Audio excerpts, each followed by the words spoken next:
Laptop terbarunya Asus ya, atau lebih tepatnya Ultrabook karena dimensinya yang termasuk tipis dan compact. Yaitu si ZenBook 13 ya, serinya UX325. Penampilannya cakep juga. Dan kayak biasa ya, sebelum aku jelasin plus minusnya dari Ultrabook ini, ya kalau berkenan silahkan sub dulu channelku dan hidupin lonceng notifnya biar gak ketinggalan sama video-video terbaruku. Terima kasih.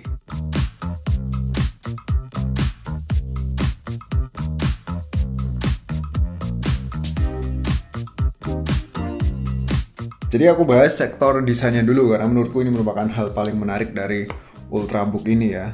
Bisa dilihat ya dari bezel layar yang tipis banget, khususnya pada sisi kanan kirinya. Terus dagu sama jidat layarnya juga termasuk tipis ya. Dan gak cuma itu aja, jadi bezel keyboardnya kanan kirinya ini juga tipis ya. Tipis banget. Intinya aku demen lah sama keringkasan yang diberikan sama Ultrabook ini ya. Patut diketahui bahwa bobotnya ini juga enteng, cuman 1,07 kg dan ketebalannya cuman 1,39 cm. Ini enteng banget ya, di tenteng-tenteng gini kagak pegel. Satu tangan loh ini. Kemudian tampilannya juga rada classy ya, garis-garis bodinya ini lancip dan tegas, sedikit mirip kayak bahasa desainnya ROG, namun dengan wujud yang cenderung lebih low profile, lebih kalem. Habis itu material bodinya juga cukup mewah, ini mostly metal ya, permukaan sininya metal, tapi rada ini ya, fingerprint magnet, jadi dipegang-pegang itu jadi kelihatan cepet, dekil. Dan untuk build quality sebenarnya juga rapi sih, tapi keluhanku adalah ketika doi ini diangkat kayak gini, ditekan-tekan bawahnya, denger nggak? Ada bunyi kretek-kretek dikit gitu ya. Rada annoying kalau buatku sih. Mengingat ini Ultrabook kelas premium, aku ngarepnya sih kudunya solid ya. Tapi uniknya adalah kalau aku lihat pada situsnya Asus, klaimnya tuh memenuhi standar military grade. So dari segi durabilitas harusnya sih sangat baik ya. Aku sebenarnya tergiur untuk banting-banting doi ya, tapi nggak tega aku. Laptop keren kayak gini mana-mana kalau dibanting-banting. Habis itu ketersediaan port-portnya menurutku tergolong rada minimalis. Sebelah kiri itu ada HDMI serta dua buah Thunderbolt 3 USB-C untuk ngecasnya via kedua USB-C-nya tadi ya. Keduanya bisa dipakai buat ngecas. Dan untuk durasi ngecas klaimnya cuma butuh waktu 49 menit untuk mencapai 60%. Lalu sisi sebaliknya ada sebuah port USB 3 serta slot micro SD. Dan kemana lubang 3.5 mm jack? Kagak ada ya. Beneran kagak ada. Ya untungnya Asus nyediain ini sih, dongle-nya ya. Dongle USB-C to audio jack dari sononya. Beralih ke sektor layar, jadi layarnya ini berukuran 13 inch, IPS, matte, dengan resolusi FHD. Yang aku suka adalah reproduksi warnanya tergolong baik, klaimnya tuh 100% sRGB ya. Terus terdapat anti-glare juga, sehingga tingkat visibilitasnya oke. Brightness-nya menurutku juga cukup, 300 nits, kalau touchscreen ya kagak support sih. Tapi kualitas layarnya overall udah memuaskan. Buat dipakai nonton film udah termasuk mumpuni, apalagi speakernya Harman Kardon Certified ya. Dan posisi speakernya itu ada di bawah sini dan sampel audionya sebagai berikut.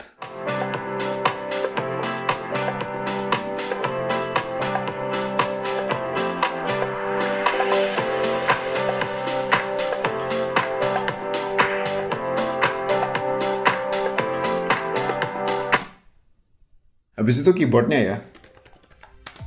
Ya, bunyi keyboardnya kayak gini. Dan selama pengetesan aku nggak ada komplain sih sama keyboardnya, buat ngetik cepat juga enak, nyaman. Feel-nya ketika key-nya ditekan juga pas ya, kagak terlalu keras dan nggak terlalu empuk juga feedbacknya. Keyboardnya tentu juga punya backlight yang terang, terdiri dari 3 tingkat kecerahan. Dan untuk security, Ultrabook ini kagak dilengkapin fingerprint sensor. Tapi ada face unlock via Windows Hello dengan menggunakan webcam sekaligus infrarednya. Proses ngunlocknya cukup cepat kalau kondisi cahaya sekitarnya terang. Tapi kalau gelap atau low light jadi sangat melambat ya. Untuk kualitas webcamnya tergolong standar dan resolusinya juga cuman HD. Tes webcamnya si ZenBook 13 ya. Tapi ya usable lah buat dipakai ya, misal meeting via video call. Tapi patut dikondisikan juga ya sumber cahayanya mencukupi biar wajahmu kelihatan. Beralih ke touchpad, jadi touchpadnya ini ternyata gede ukurannya, buat navigasi menurutku lebih leluasa ya jadinya. Feel-nya terasa cukup presisi, smooth, support gestur-gestur Windows juga, dan kabar baiknya adalah terdapat palm rejection pula ya. Menariknya adalah touchpadnya ini berfungsi sekaligus sebagai number pad. Jadi untuk aktifinnya tinggal tahan dan sentuh aja bagian atas kanan sini, dan untuk tingkat brightness-nya juga bisa diatur ya. Dan ketika number pad-nya aktif, fungsi touchpad-nya juga tetap aktif. Ya, fungsionalitas kayak gitu tentu bermanfaat ketika kamu lagi ngerjain kerjaan office, kayak misalnya di Excel, nginput angka-angka ini itu segala macam, jadi lebih cepat ya. Ya, buat kerjaan office sangat berfaedah pastinya. Dan ngomong-ngomong soal office dan bilang ngelihat overall speknya, Ultrabook ini aku rasa emang ditujuin buat melakukan hal-hal tersebut. Jadi si ZenBook 13 yang aku pakai ini ditenagai oleh Intel Core i5 generasi ke-10 ya. RAM-nya 8GB, storage-nya pakai SSD NVMe M2 512GB. Dan untuk grafiknya integrated pakai Intel Iris Plus. Dan yang upgradable setauku cuman SSD-nya doang. Kalau dipakai buat kerjaan office sekaligus multitasking sih udah sangat-sangat mumpuni ya dengan jeroan kayak gitu. Aku sendiri pakai doi biasanya ya buat browsing sambil ngetik-ngetik script video di samping nonton Netflix. Ya sama banyak multitasking lainnya kayak buka banyak tab di browser ya. Dan untuk penggunaan tersebut menurutku performanya juga udah turah-turah. Tapi apakah bisa buat gaming? Ya aku iseng ngetes GTA 5 ya. Ya jalan sih, dan menurutku settingan grafiknya optimal di resolusi HD dengan opsi grafiknya yang mentok kiri pastinya. Experience-nya kadang ada sedikit stutter dan FPS drop, ya agak kurang nyaman tapi ternyata masih bisa ngangkat.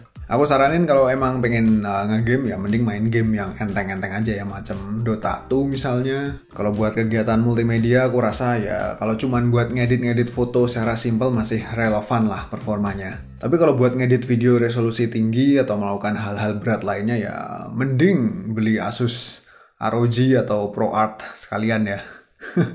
Karena Ultrabook ini peruntukannya emang lebih kepada produktivitas office.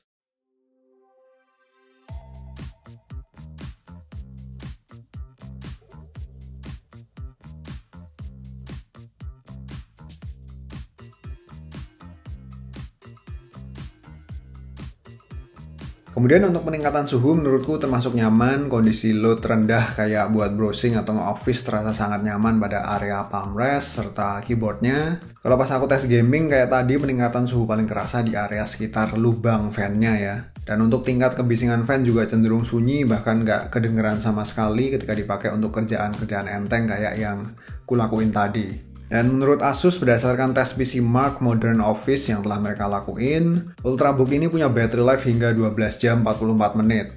Dan nggak puas sampai di situ aja, aku juga ngelakuin battery life tes sendiri dengan cara mutar video Netflix secara streaming ya tentunya ya, dengan kondisi brightness layarnya aku set di 50%, kemudian speakernya juga aku set di 50%, habis itu power mode-nya aku set di better performance. Hasilnya dalam jangka waktu 5 jam 15 menit, baterainya yang tadinya full turun ke 50%. So kalau diestimasi hingga baterainya habis mungkin bisa mencapai 10 jam lebih ya. Apalagi kalau tingkat brightness-nya diturunin, volumenya juga rada diturunin atau pakai headphone. Terus power mode-nya diturunin pula pakai yang battery saver, tentu lebih awet lagi. Intinya aku happy sama battery life-nya si Ultrabook ini, dan klaimnya bisa awet kayak gini tentu karena panel layarnya yang rendah daya ya. Katanya cuman butuh 1 watt. Dan sekarang harganya ya, jadi yang untuk varian ini yang Core i5, Intel Core i5 harganya itu 14,299 juta. Sedangkan yang varian Intel Core i7 harganya 17,299 juta. Itu yang Core i7 RAM-nya 16GB ya. Dan emang mahal sih, tapi untuk kelas Ultrabook menurutku harganya ya masih cukup fair enough lah. Dan mungkin ada yang bilang ya mending beli ROG sekalian bang, lebih powerful bla bla bla ini itu segala macam. Ya tapi kudu diingat juga ya, laptop itu target pasarnya luas. Nggak semua konsumen butuh overall spek tinggi, dan itulah kenapa pasar Ultrabook masih rame hingga saat ini. Kan nggak cocok ya kalau pekerja kantoran kayak businessman atau businesswoman yang kudu warawiri kesana kemari ketemu klien atau rekan kantor, dan kudu nenteng laptop yang gede-gede, tebel-tebel, berat-berat dengan spek yang overkill, mubazir terhadap kebutuhannya. Yang mereka butuhin ya adalah Ultrabook yang kayak gini ya. Compact, enteng, stylish, enak dibawa-bawa intinya, dan juga baterainya awet. Ya walaupun kekurangan terbesar menurutku adalah build quality-nya yang kurang solid pada permukaan bagian bawahnya yang bunyi kriuk-kriuk ketika ditekan-tekan. Namun karena dimensinya yang ringkas dan sekali lagi battery life-nya yang awet, layarnya yang jernih, keyboard serta touchpad-nya yang nyaman, dan prosesor yang termasuk kenceng, aku rasa Ultrabook ini udah mumpuni dan optimal dalam mendukung produktivitas office para pekerja dengan mobilitas yang tinggi. Ya kalau saranku sih mending beli yang varian i5 aja ya, karena secara value menurutku lebih menarik.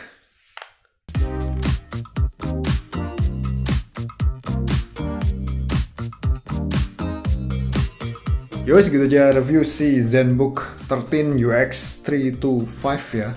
Thank you for watching, jangan lupa untuk follow juga IG sama Twitter @bangreview, dan sampai jumpa lagi pada video selanjutnya. See you.